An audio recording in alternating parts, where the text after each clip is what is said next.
मोह पैदा करके। वो विराट, वो महिमा, वो सब हमको दिखा रहे हैं। हम जाने कि हमारे प्रभु कैसे हैं, हमारे प्रभु कौन है। तो देखो, भगवान के विविध रूप हैं। कोई भगवान के सौम्य रूप का उपासक है, कोई घोर रूप का उपासक है। कोई भगवान को पुत्र मानता है, कोई भगवान को पिता मानता है, कोई भगवान को मित्र मानता है, कोई भगवान को पति मानता है, कोई भगवान को प्रीतम मानता है। अगर भगवान इतने सब रूपों में ना हो तो हम सबकी भावना कैसे पूर्ण हो? तो हमें लगता है कि गलती अपनी है, सुधारना अपने को है। हम भगवान पर व्यर्थ का दोष देते हैं।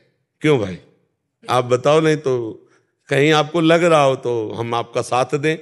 मुझे ये लग रहा है अर्जुन जी को जब उन्होंने विराट रूप दिखाया उसके बाद वो युद्ध को राजी हुए। नहीं, उसके बाद भी बहुत प्रश्न हुए। आप देखो ना, विराट के बाद बंद हो गया क्या प्रश्न करना? आप देखो ना,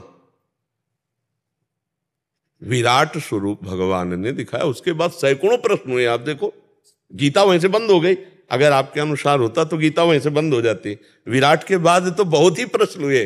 भगवान ने बहुत सी विभूतियों का वर्णन किया, बहुत से प्रश्न उत्तर हुए। पाप जो उत्पन्न हुआ उसकी वजह से मैंने ये प्रश्न। पाप हमसे हुआ है ना, भगवान से उत्पन्न हुआ क्या? तो गलती हम अपनी माने, भगवान से भी माने और अपने मन से भी माने कि हम गलत हो गए।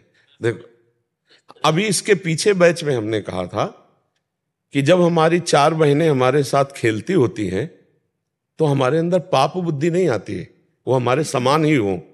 लेकिन दूसरी की एक बहन देखकर हमारे अंदर पाप बुद्धि क्यों आ जाती?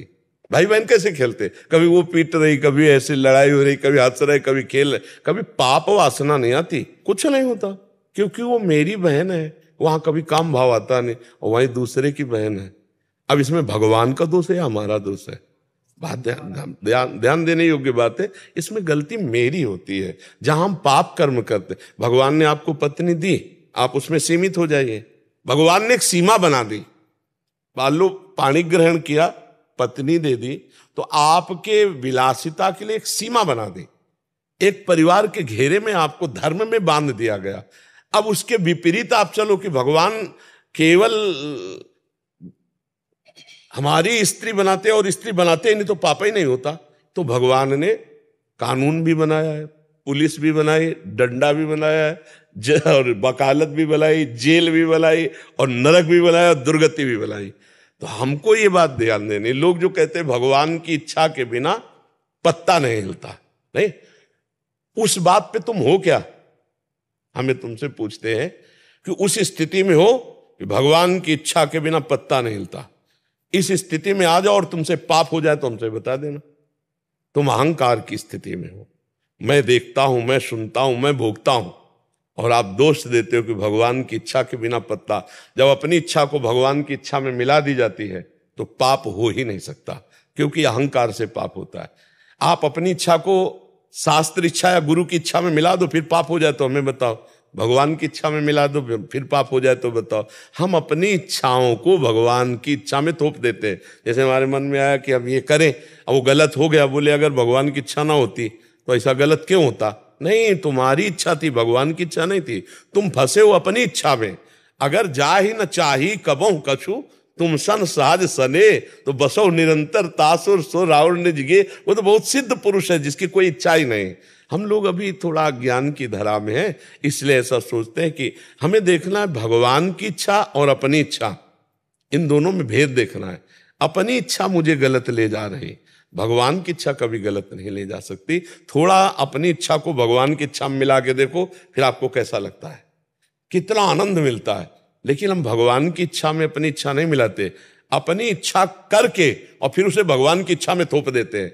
जिसे गोस्वामी तुलसीदास जी ने लिखा है, काल ही कर्म ही ईश्वर ही मिथ्या दोष ले। ये थोड़ा तवज्जो पड़ेगा। प्रभु, आपका अहंकार से संचलित शरीर है, और जिस दिन अहंकार भगवान के चरणों में समर्पित हो गया तो आपसे कोई पाप कर्म हो ही नहीं सकता, क्योंकि अहंकार में ही पाप कर्म होते हैं। जब हम अपनी इच्छा भगवान को दे दिया तो वो महापुरुष हो गया। बस इच्छा ही तो बंधन का कारण है। इच्छा ही बंधन, जितने हमसे पाप होते हैं इच्छा के कारण होते हैं, और वो इच्छा शरीर को लेके होती है। अगर हम अपने स्वरूप को जान जाएं और अपनी इच्छा प्रभु के चरणों में समर्पित कर दें तो ब्रह्मभूता प्रसन्न आत्मा न सोचति न कांक्षत, इच्छा नहीं रह जाएगी। भगवान को जान लिया तो इच्छा ही नहीं रह जाएगी। तो इसलिए नाम जप करते हो आप, कोई नशा करते हो, बस तो धीरे धीरे समझ जाओगे हमारी बात। नाम जप करो और बहुत दूसरी बार मैं यहाँ हाँ, ये भगवान जब कृपा करते हैं ना तब साधु संग मिलता है। हाँ बिल्कुल, बहुत अच्छे से चलो।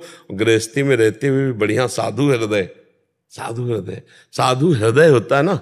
वेशभूषा में मान लो वेशभूषा है और गलत आचरण हो तो फिर वो ठीक नहीं है। वेशभूषा हो या ना हो, हृदय अच्छा हो, बढ़िया है। अपने धर्म से चलो, नाम जप करो और भूखे कभी दरवाजे कोई आ जाए तो खाली मत जाने दो। चाहे एक रोटी दो, चाहे एक वचन ही दे दो। सबसे पहला आदर होता है आए हुए अतिथि का गृहस्थ में सत्कार करना। राधे श्याम, राधे राधे पहला होता है। कोई भी आवे, चाहे भूखा टूटा पागल कोई भी हो, पहला काम तो ये अतिथि सत्कार में मृदु वचन। राधे राधे, आइए बैठिए, जल पीजिए, ये सब फ्री है, इसमें सब कोई कर सकता है। अब इसके बाद वो जैसे कोई मांग करता है, हमारी श्रद्धा नहीं है भी तो हमारी श्रद्धा नहीं, हम नहीं दे तो अपराध नहीं लगे, क्योंकि दो चीज दे चुके, मृदु वचन और जल।